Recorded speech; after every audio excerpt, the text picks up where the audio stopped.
Welcome back to the Business Book Club. Um, this time around, we are taking a deep dive into the 5 a.m. Club by Robin Sharma. That book, it's all about maximizing your potential, particularly as an entrepreneur by, waking up at 5 a.m. Yeah, it's definitely about more than just like waking up early though, right? The book goes pretty deep into the power of having a solid morning routine and how that routine kind of sets the tone for your entire day, creating a winning formula, so to speak, for Yeah. success. And what's interesting about this book is Sharma uses a story, a narrative, to kind of get his point across. Like we follow these characters. There's an entrepreneur, an artist, and they're attending this seminar led by a very charismatic speaker. They call him the Spellbinder. Yeah, and the Spellbinder guy, he really puts a lot of emphasis on rejecting mediocrity. Like he actually challenges the audience to step up and like really become the best versions of themselves, and that message really resonates with the entrepreneur and the artist. Yeah, they're totally captivated by him. But then, kind of out of nowhere, the Spellbinder just collapses on stage. Whoa, Yeah, it's the pretty dramatic moment, and it really leaves everyone just stunned. it's kind of like makes you think about how even the most like seemingly powerful people, they can still be vulnerable. And it also foreshadows the idea that even the most, carefully made plans, they can still go wrong.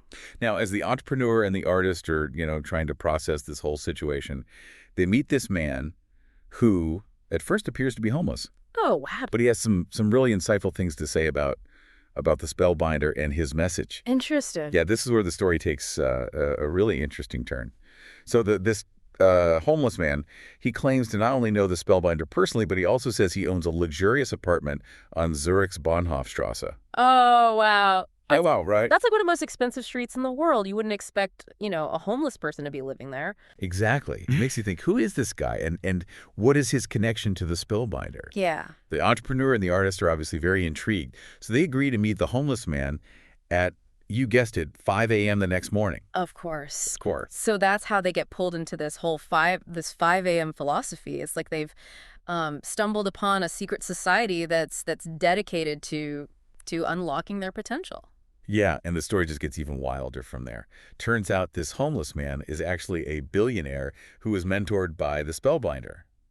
And he whisks them off on a private jet to his private beach in Mauritius. Talk about an unexpected adventure. And it really emphasizes the book's message that you never really know where life is going to take you or who you'll meet along the way. Totally. It's a good reminder to be open to new experiences and to embrace the unexpected.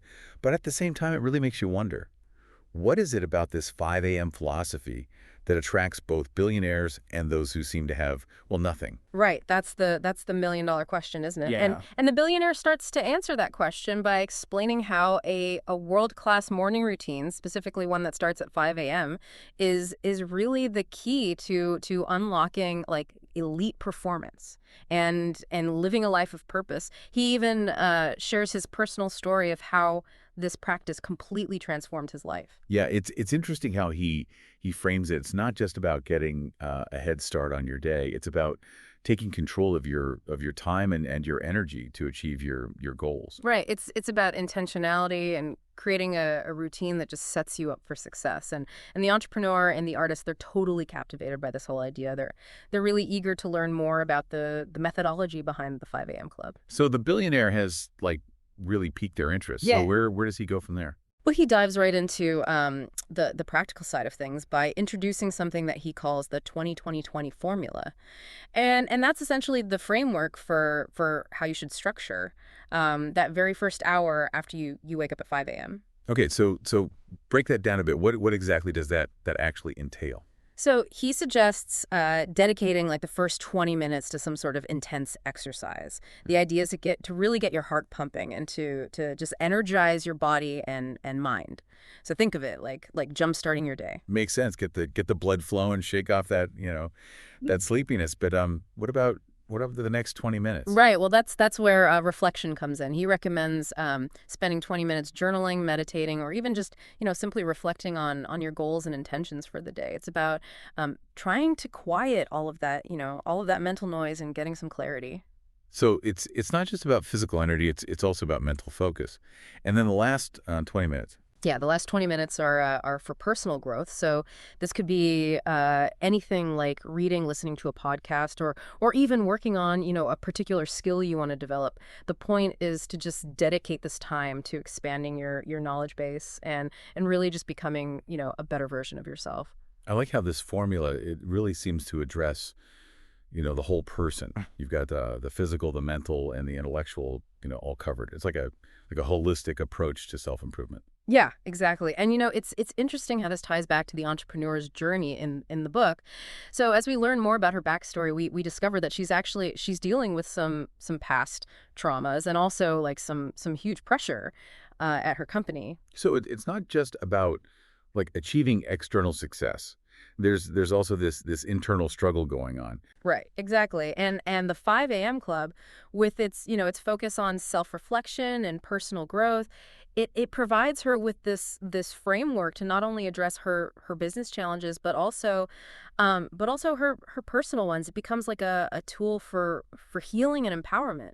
It's like the book is saying, hey, if you want to conquer the world, you've got to conquer yourself first. Yeah, that's a great way to put it. And this actually leads to one of the key concepts in the book, which is the importance of focus and freedom from all those distractions. Especially in today's world, right? With the constant notifications and information overload, it's just so easy to get sidetracked. Oh yeah, absolutely. And the billionaire really stresses this point. He actually says that we're basically waging a war against distractions. And he even provides some tactical advice on how to win that war and really just reclaim our attention. So it's not just about willpower then. It's about having actual strategies in place. Right, exactly. And one of the tactics that he suggests is something called the 90901 rule.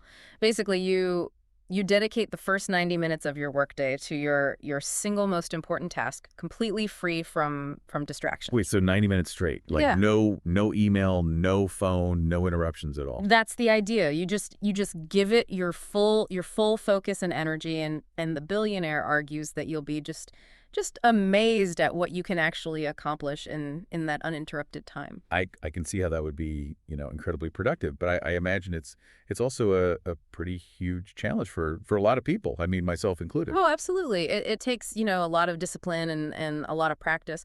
But the book argues that it's so worth it because it trains your mind to focus. And it helps you get into that flow state where you're truly at your best. So it's not just about like getting things done faster. It's about working smarter and more efficiently. Right. And another concept that kind of ties into this is this idea of day stacking. It's the idea that small daily improvements, applied consistently can actually lead to incredible long-term results. It's about building momentum through those small wins.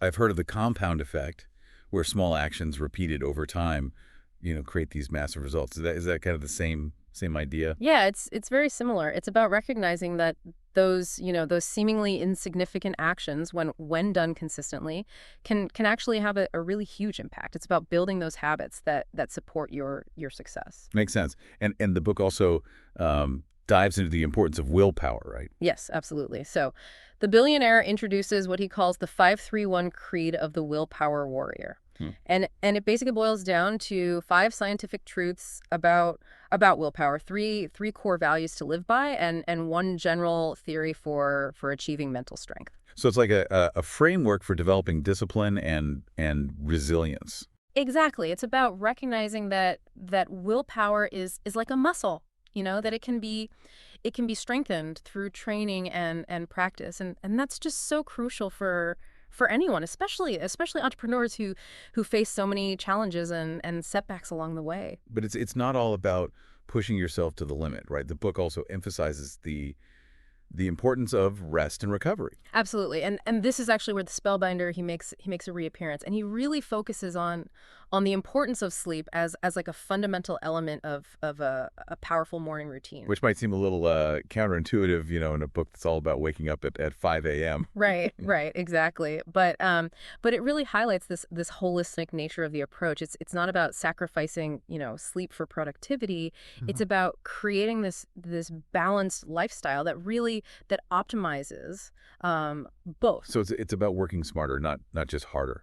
Exactly. And to further emphasize this point, the group actually travels to Rome, where the billionaire shares more insights on personal mastery and really just, cultivating a life of joy. It sounds like he's trying to create this well-rounded approach to success, one that really that encompasses both achievement and well-being. Yeah, that's a great observation.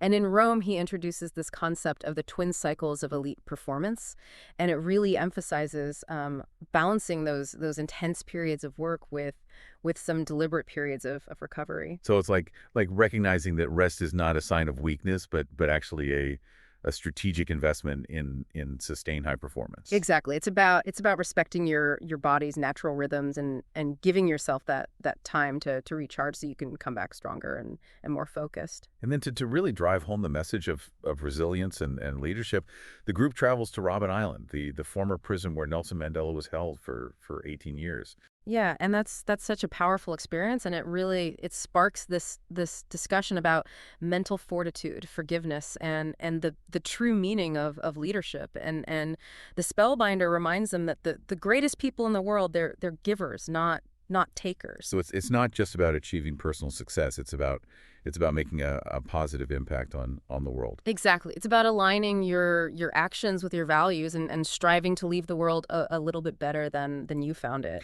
It really highlights this idea that true leadership goes beyond just personal ambition. It embraces uh, a sense of service and contribution to something bigger than yourself. Yeah, exactly. And as their journey with the billionaire is coming to a close, he leaves them with a pretty powerful final message. What was that message? What's the big takeaway here?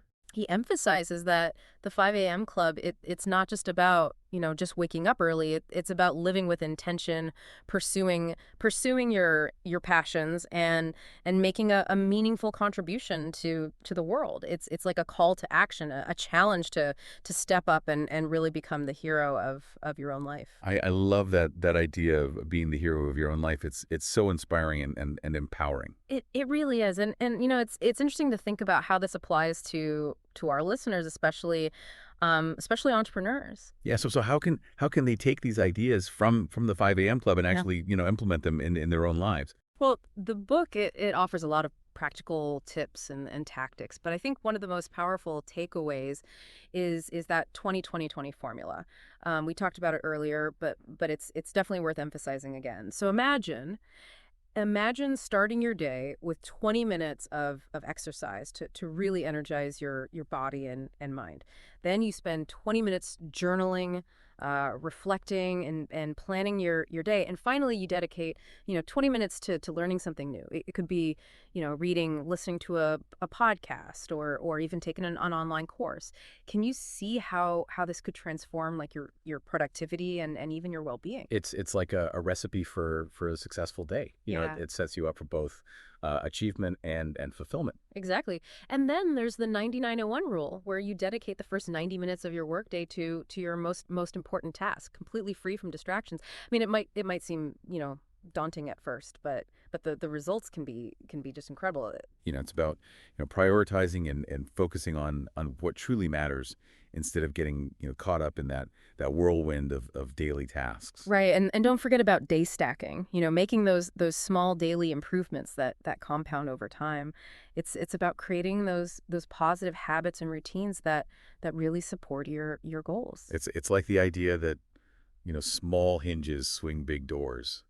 Consistency is key. And of course, we can't forget about the importance of rest and recovery. Yeah. Embrace those twin cycles of elite performance, balancing intense work with some deliberate downtime to recharge and prevent that burnout. It's a reminder that taking care of yourself is not selfish. It's essential for sustained success. Absolutely. And finally, remember that true leadership is really about serving others. It's about making a positive impact on the world and leaving it a little bit better than you found it. So the 5 a.m. Club, it's more than just a business book, right? It's a blueprint for personal transformation and a guide to living a life of purpose, meaning, and extraordinary achievement. Yeah, that's a great way to sum it up. So are you ready to join the 5 a.m. club, embrace the challenge, commit to the journey, and just watch your life transform in ways you never thought possible? And don't forget to subscribe to the Business Book Club for more deep dives into books that will help you elevate your business and your life. See you next time. Now that's a wrap for this episode of the Business Book Club. If you enjoyed the ride, make sure to subscribe so you'll never miss our next deep dive. By the way, if you're looking for a detailed breakdown of this book, head over to my other channel, The Weekend Book Club. There, you'll find a book summary video that dives even deeper into the key concepts, plus a free book summary to download. The link is in the show notes below. Don't miss out. Until next time, keep learning, keep growing, and we'll see you in the next episode.